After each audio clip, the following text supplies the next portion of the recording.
Hello, everyone, and welcome to this webinar between Forescout and Finite State. Larry Pesce actually is here with me. Did I pronounce it correctly? It sounds like Italian, so I should have done it right. You did. It is Italian, and you got it perfect. And Great. we didn't rehearse that at all. Not at all, because I just assumed, I just assumed it was Italian. So, well, today we are going to discuss a little bit about software bill of material and vulnerability research with this new piece of research that we did together, rough around the edges, because we are speaking about edges and routers, especially OT and IoT routers. So, a bit about the agenda today. So, Larry, what are you going to talk about? Yeah, so we're gonna talk about the journey into the supply chain, some software build materials, and then taking that software build materials back into some vulnerability stuff, and sort of why the background, what was the background for some of this research, and why we went about it. Great, and then I will look into the details of the research, the bit and bytes, and actually what the methodology was, what kind of firmware we analyzed, and what the results were, and then we will open up for some Q&A. All right, let's get started.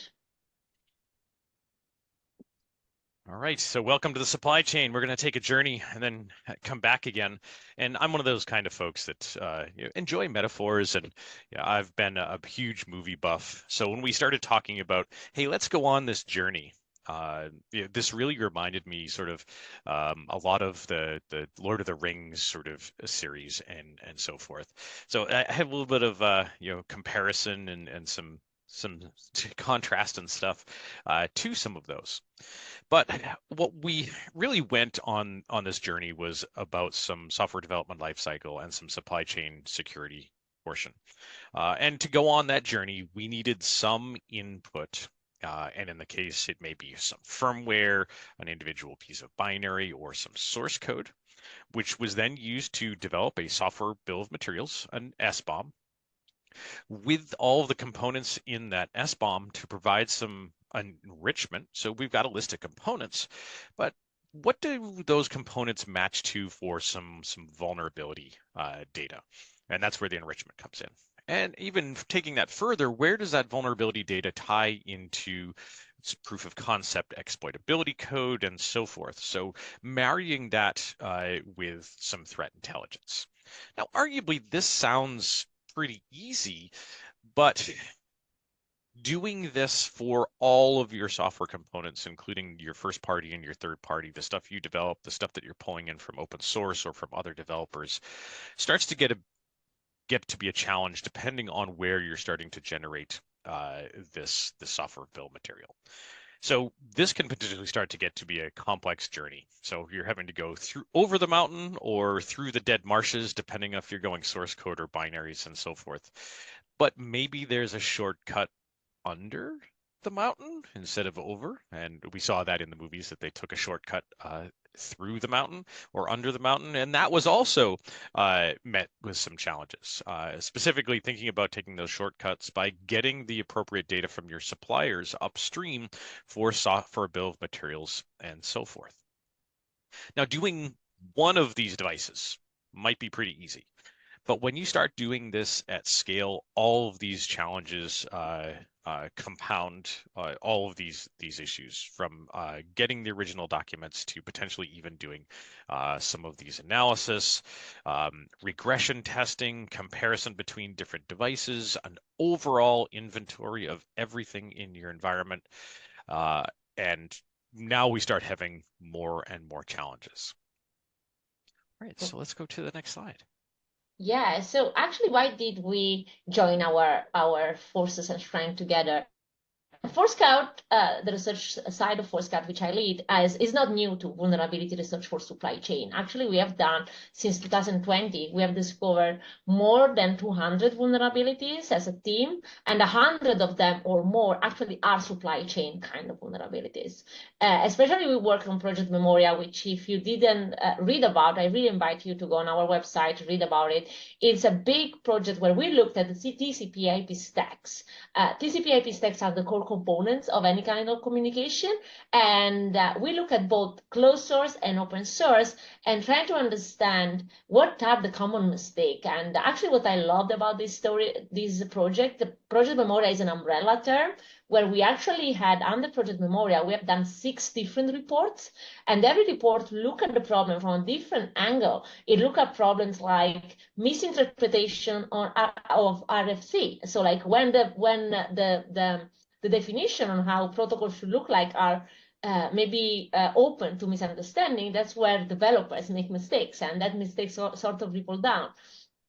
We have been seeing, actually, and touched with hand while doing the responsible disclosure of supply chain vulnerabilities, of the complexity of this problem. And maybe, Larry, you can help us understanding why a supply chain vulnerability is different. It's a different problem. It's a different beast on its own kind. And if you like moving, maybe there is some opening for you. Yes, yeah, no. So the supply chain really becomes complicated because you're arguably as a manufacturer or as someone who is using one of these end devices, you're dealing with this complex supply chain. You're not just using stuff that maybe you've created, you're using stuff from third parties. Maybe you're using third parties, as you mentioned, some of these closed source TCP/IP stacks, and it becomes incredibly difficult to figure out where some of these components are. And then, of course, doing that inventory across your environment. When you have multiple supply chains coming into your environment as an end consumer of some of these devices, like Log4j is the common example, in that it's been many years since the Log4j vulnerability came out, and we are still finding that there are applications in our environment that are using Log4j that we didn't know about and that have been potentially vulnerable this entire time because having that overall inventory of what went into our software supply chain is difficult. Yeah, and when it comes to OT and IoT and IoMT, so in the medical kind of sort of things, those supply chains can actually be very, very long. We had up like to have supply chains of length 10, which means you have a firmware which actually is used in a motherboard, which is actually used in a network card, which is actually used by a device that in turn is used by a system. So like all of those dependencies are actually very difficult to track. And that's why actually being the complexity of the OT and IoT devices per se helped us defining, right, the scope of this research. So Larry, what did we look at? Yeah.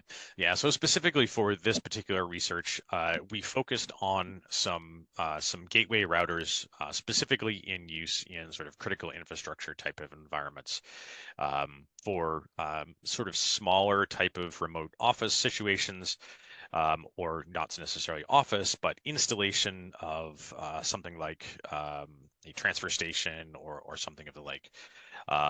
Substations, and not just for one specific industry, all over the place for smart cities, electrical distribution and generation, gas and oil. So arguably a large swath of what we might consider critical infrastructure in support of maintaining, monitoring, and configuring and even gaining access to those networks, as well as providing monitoring and control of some of those devices through one of these routers. And we found that generally, that there were probably in the order of 100,000 plus exposed these gateway routers, likely cellular, to the internet in one of these sort of control situations. So that seems kind of dangerous. And of course, like we tied up that with some additional research that we've done a year or so ago, which was Sierra 21. Sierra is one of the manufacturers for a very common cellular router, which is used in substation. It is used for emergency services, etc.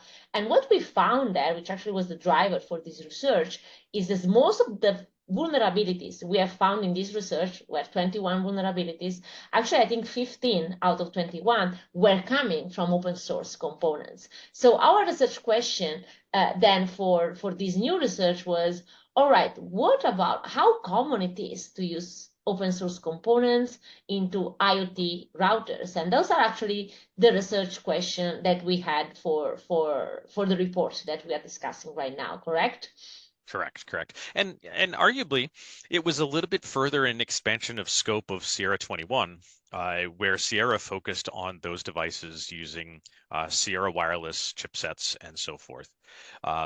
In this particular one, it was agnostic, arguably, of any of those wireless chipsets and sort of expanding that scope for those OT routers. Like Forescout found that there's some issues with this one specific demographic.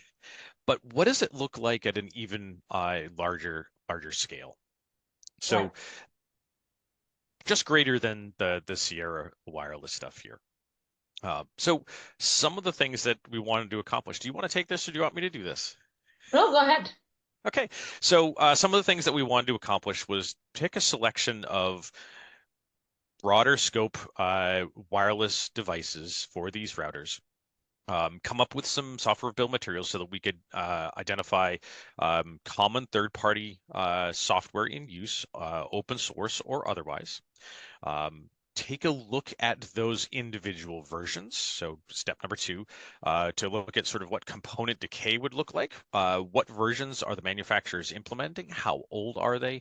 How often are they being updated? How are they doing on some of their patching and observing any of this vulnerability data or enrichment? And then while we're there, we've got all of this stuff torn apart.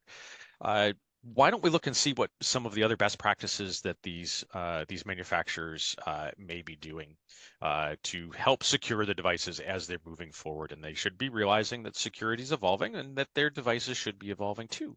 Are there doing things around passwords, like leaving hard-coded credentials there? Are they having hard-coded credentials but forcing a password change at boot time? And are they doing any really deep technical stuff, such as performing any security posture around the binaries themselves that they're using to prevent things like remote code execution and buffer overflows and so forth?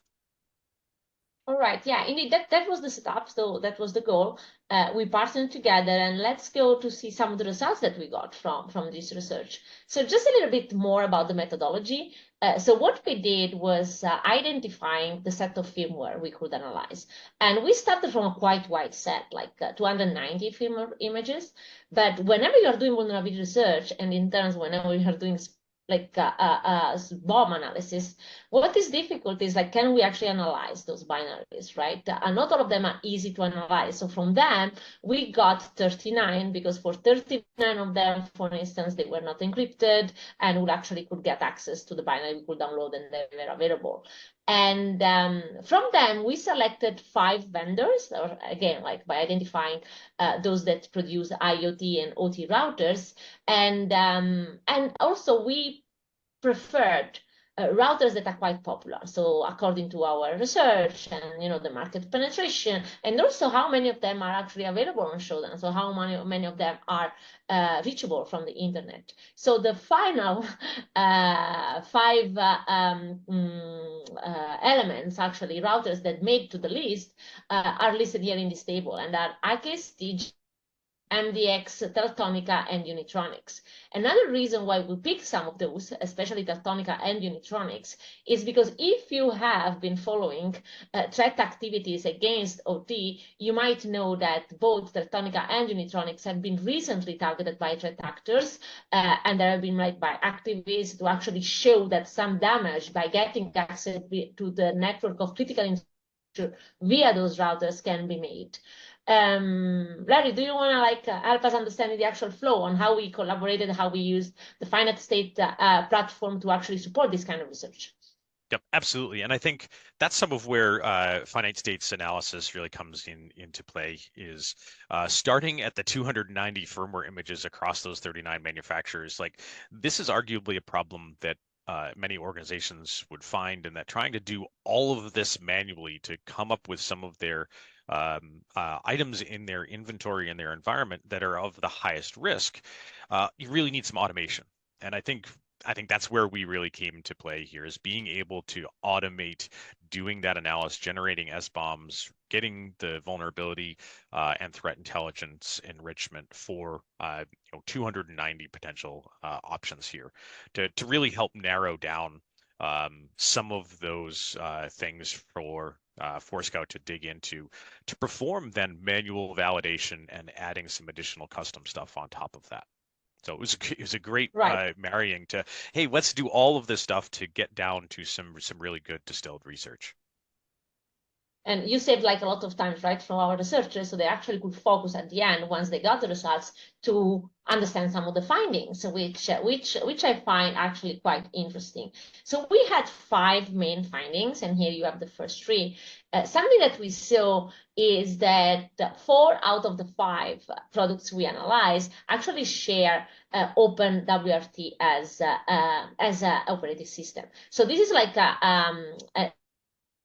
a distribution out of Linux that is used for embedded system mostly. It's lightweight and like helps a lot of the features that you need for this kind of resource constrained devices. So it's actually quite common to mix and match open source components. So maybe you take the OpenWRT, but then on top of it, you put another TCP/IP stack, or you put different libraries from several protocols.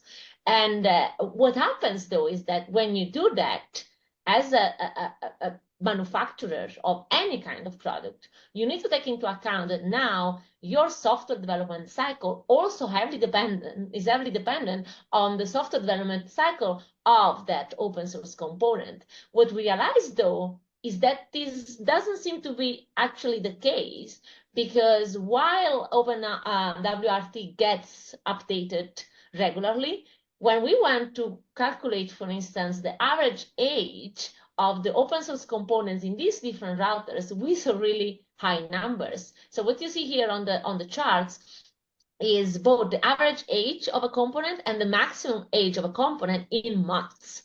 So having 65 months as average is quite high, and having 147 as the under 55 actually as the maximum age means that components are not updated for years. And means is that a lot of these components, they live with n days, or I would say n months, old vulnerabilities. And some of them we know are exploited in the wild, and some of them are at kernel level, which means that if they are exploited, they actually get the threat actors direct access to the complete devices that can be completely owned. Also, when we went to look through the results of the number of vulnerabilities and the type of vulnerabilities, we saw a lot of them. Like actually, Finite State doesn't only identify vulnerabilities, also identify misconfiguration, default credentials, and a lot of other findings, what we commonly call findings. But if we go and look at vulnerabilities, we see that an average of 7 of them are critical, 33 are high, and then 212 are medium, more than 1,000, almost 2,000 are low severity. Maybe Larry, you can help us a little bit more understanding how a risk score for these findings is computed, and that also helped us driving, right? Having an 84.4 as an average risk score in this kind of setting, I think is quite high. What do you think? Yeah, I agree. It's quite high. And for us in the Finite State platform, we try to temper some of those risk finding scores. We'll balance CVSS with EPSS. So is it actually exploited? Is it being observed? Is it reachable? How difficult is it? And above and beyond what we see from any of the CVE stuff. So in some cases, it is just as high as a CVE score, but in some cases, it might be a little lower or significantly lower, depending on what we're actually seeing in the wild and how reachable it really is. And if I may, for one moment, I want to make sure that there is some definite clarity here. Is that while 4 out of 5 of the firmwares that got analyzed for this research were OpenWRT, I want to make it clear that OpenWRT does an amazing job of keeping up to date with security vulnerabilities. They have great reporting programs. They do releases quite often to address these when there's critical stuff out. They do everything in their power to make this happen.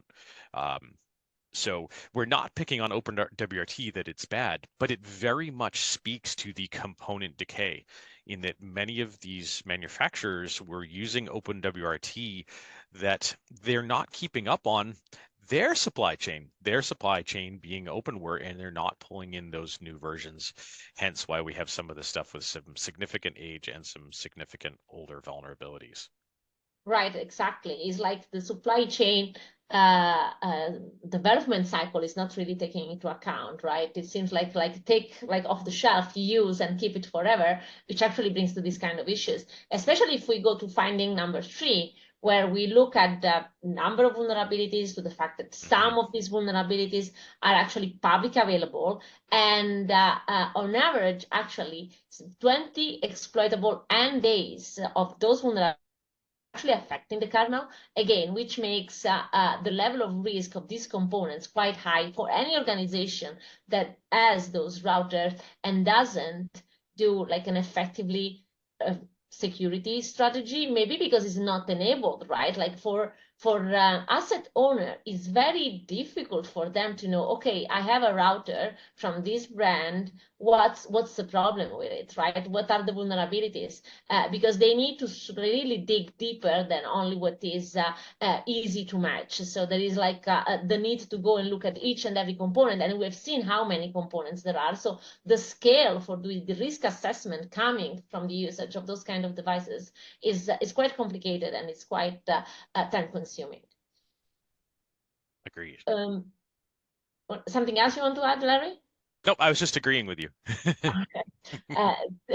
So moving to finding number 4, we, as Larry mentioned at the beginning in our research questions, we also asked what has been done, right, in terms of security features implemented by those kind of routers, right? So we have been seeing, for instance, there are like something that came up is that most of those firmware do not have memory protection. So like some of the basic, let's say, measure that is suggested in these cases is to put in place a memory protection mechanism, and either they do not have them, or in some cases is there but is not enabled. And we also found that the problem, there is like a positive correlation between the age of components and the level of security measures. So older components, so like those routers that have an average age of their components very, very high, also do not have, for instance, hardening, just because of newer versions that are implementing the hardening. So some of these solutions are actually there. What happened is that because components are keeping being old, they are not being updated, like all the problems stay there. On the bright side, so we actually have seen something positive. We have seen that the default credential is not as big as a problem as we thought to be. So there are initial default credential, but actually in 4 cases out of 5, the user is asked to actually change those credentials at the first login, which is actually a good measure, something we recommend to be doing, right, Larry? Yes, yeah, agreed. So, and to me, as someone that does some sort of attack type of work against these devices, I'm amazed that they're forcing the change of default credentials, but still one that kind of bothers me a little bit is that, yeah, there are some potential default credentials there at the beginning. I mean, it's a good thing we're asking them to change on first boot, but I start wondering if now we can start leveraging sort of fault injection attacks at first boot to force devices to skip that step. I mean, arguably it's a really interesting problem to solve, and you'd have to be in the right place at the right time with some really complex equipment, and it's probably not that big of a deal. But I'd wonder now if we can start manipulating some of that process to skip that force change password process. So maybe some new areas of research at some Yeah, point here. But I'm really interesting. glad. I'm really glad to see that we're moving away from the default credentials to get published everywhere on the internet, and no one changes them. Right. Yeah, definitely something more to look into that. But we really wanted to highlight some of the good things that came out of the research, or Absolutely. at least like good input. So something else that's also like our last finding is about the custom patching. So what do we mean about custom patching? That sometimes downstream vendors, so actually the manufacturer of the routers in this case, they choose to provide their own support for some third-party components. So sometimes it's because the components are no longer maintained and then still you have a product that is running and your customer are having some problems, so you want to do that. Or because they are too difficult to upgrade, right? Maybe they are too close to the kernel, or and then it's a complicated process. But the problem in that case is that sometimes two main issues we see from that. Sometimes those patches are either incorrect, we have seen, incomplete. Sometimes they even introduce their own vulnerabilities. And we have seen that naming convention was a kind of a nightmare. I think one of my researchers was speaking about that for days and days after the research, because there is no consistency. So what that means is that if you, like in the case of Forescout, for instance, as a security vendor, when we want to do vulnerability matching, try to understand what vulnerabilities actually that component has, you cannot do that reliably because the custom patch is altered to the naming convention, is altered the versioning. So we no longer know if that product and that version is affected or not by vulnerabilities without doing again some manual analysis, binary analysis, etc. Right? So we have some examples here about a specific CVE, and there were 3 situations for this one. So the DG that was affected by that had officially patched a package version, which was not affected. Actually, Teltonica and Medex patched in their own version as well, but they didn't update the package version number, as I mentioned before.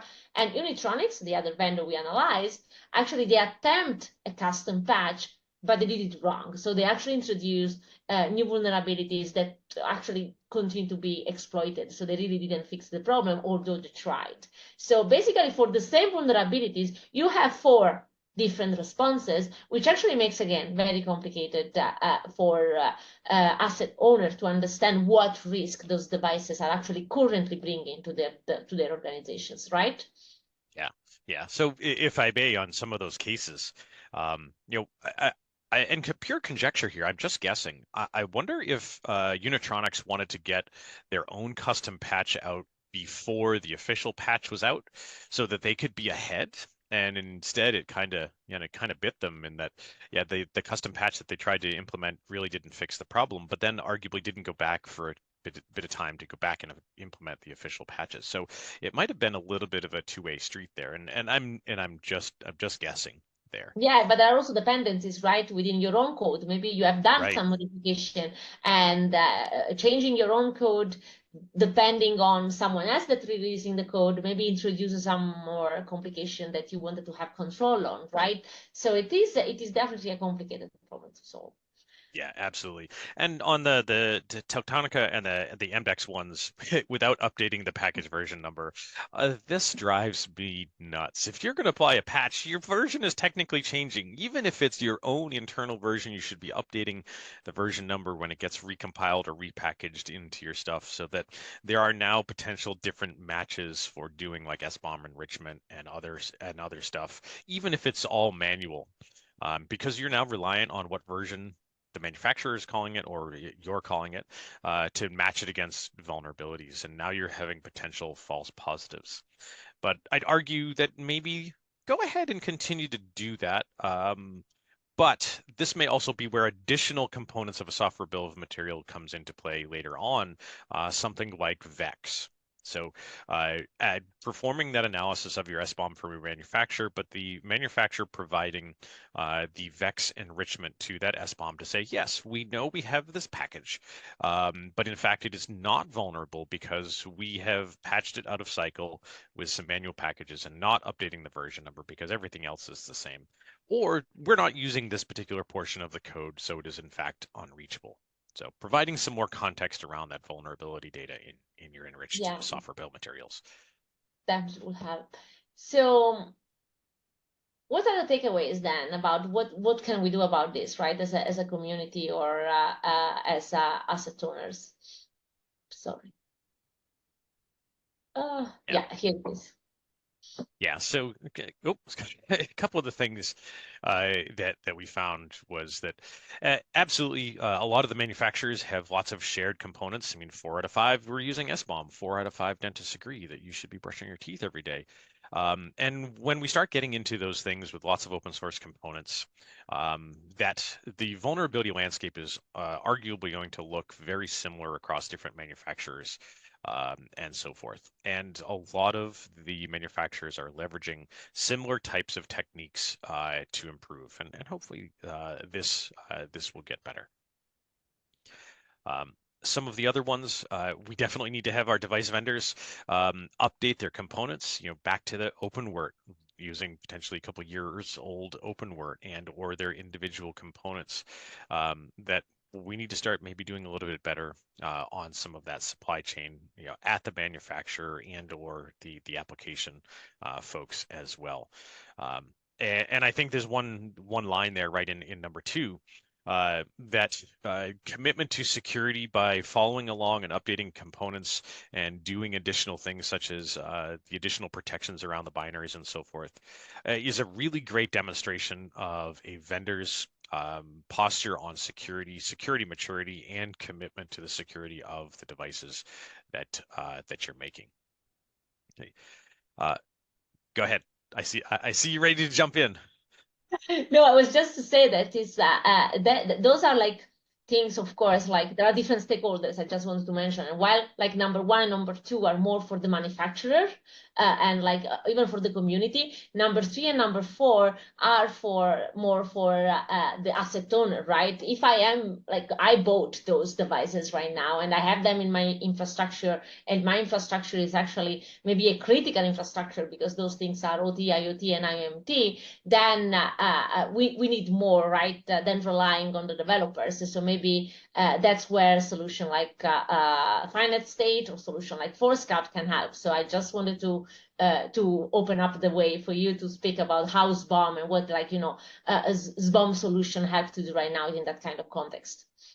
Yeah, absolutely. And so, we started a lot of this journey with that software bill of materials by looking what was inside the router, the individual routers, so that we could start making some judgments about which devices to analyze and which ones had vulnerabilities and how we could discover some of those vulnerabilities.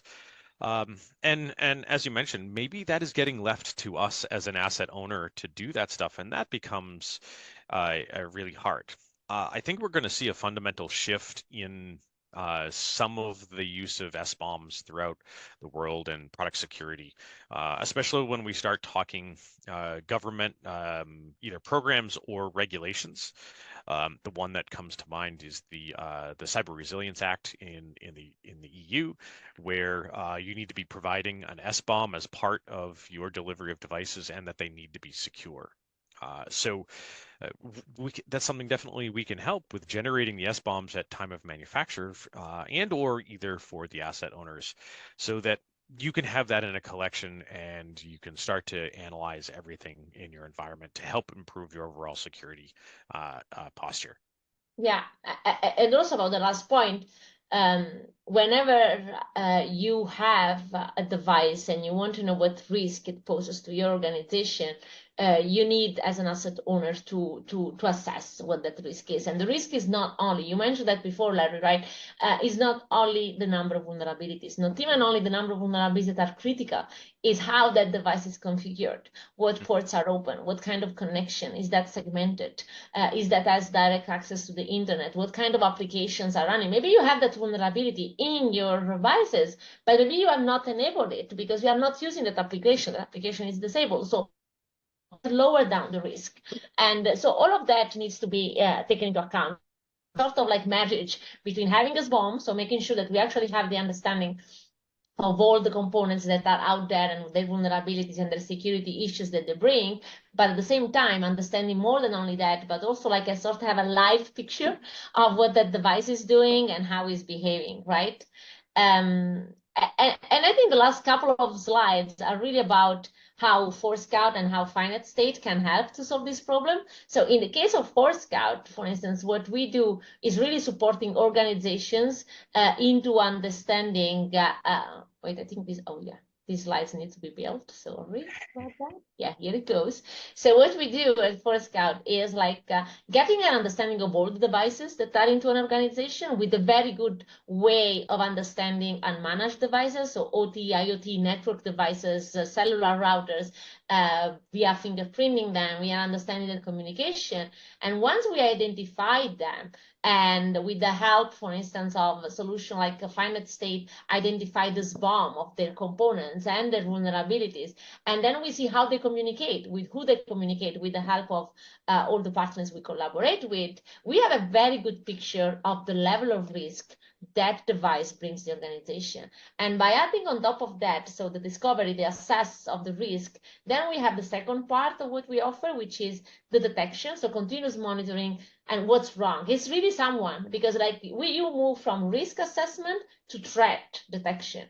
And the difference there is that risk assessment is sort of semi-static. It's not completely static because you still want to know what's happening there, what communication. But whenever you have threat detection, it's completely live. Like, yeah, every second, every minute, you need to understand who is communicating with that device. Has the device changed the configuration? Is it starting speaking to someone, to some other device it should not speak with?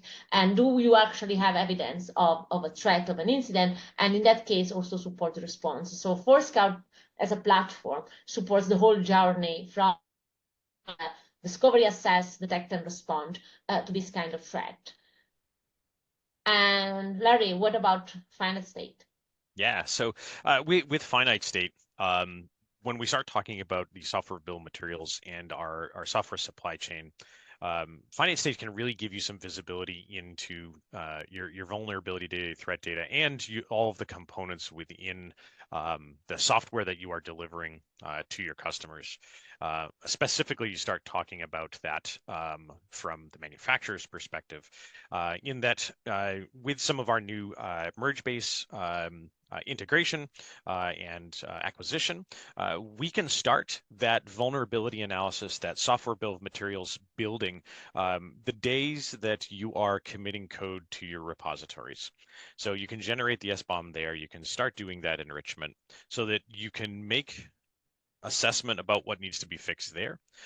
Also, now after you've pulled in all of those third-party components all the way down to what you're actually delivering for firmware or binaries to your customer, we can take that back and reverse engineer that back all to its initial components and have that full look as to what that looked like. And then enrich those. And by the time we're done with that and you go to deploy that, we can actually do some real-time protection on the devices as those binaries are being executed and so forth for some of the languages. So really give us the ability to work with some of that that threat data, the vulnerability data from start to finish within the supply chain. Really cool. I think we went a bit long. We said it was going to be 30 minutes. I think we are already a bit out of that, but that was the last part of it. I think maybe we can open the floor just for one or two questions. Larry, do you get to read them? Because I can't. Oh, ooh. Let's see. I don't know if I have. No, I cannot see the questions. Okay, let me That's see. all right. I know. I think I saw one. All right, I while think I back. can see that. Oh, I can see that. All right, I can read. I see the okay, one question says, how does incorporating open source software into products impact the vulnerability lifecycle management from a development viewpoint? great question. Great question. Right. You want to start to give a stab at it? Sure. So, I mean, we talked a little bit about during this webcast that using code that you don't necessarily control or components that you don't control introduces some new risk to that because you're reliant on someone else. But I think it really speaks to the choices that your developers are making about which components to pull in and which projects are developing and securing their own life cycle as well. Like I think most of the stuff we talked with OpenWrt that folks are using older OpenWrt, that yeah, bringing that third party open source stuff introduces some risks, but stuff like OpenWrt does a really good job of updating that. So um, I think if I had to think bigger picture, really using open source is going to be a huge benefit to your organization, to your development teams, to not have to re-implement everything because some of these open source components have had a significant amount of review. They've had maybe a lot of these vulnerabilities that your development teams would re-engineer and reintroduce problems. But that said, you still need to maintain and keep up with those as they are a moving target. Right. Second question says, how can security tools be leveraged to mitigate supply chain vulnerabilities? Yeah, maybe I can take this one, but also on this one, we have been talking a little bit about that, right? And even the collaboration we had in this for this kind of research was about the help that finite state, like with identifying all the components, automate the identification of all the components in a complicated environment. I think that's what this research shares like and shows is the scale is very wide of this problem. So automate the part about identifying the components, identifying the vulnerabilities, even if it's partial, and even if you need still some manual analysis, or you can match with the information that we know about public vulnerabilities. I think actually that is the main value of collaboration between security vendors like Forescout and Finite State is we get the information, we have the visibility on what devices are out there, how are they configured, what kind of communication do we see, do we identify exploits there, and that's where you actually get a sort of big picture granular view on what is the actual level of risk that the devices bring to an organization. Yeah, and if I may add on to that too, I think we're going to start seeing more and more SBOMs and with the enrichment and so forth.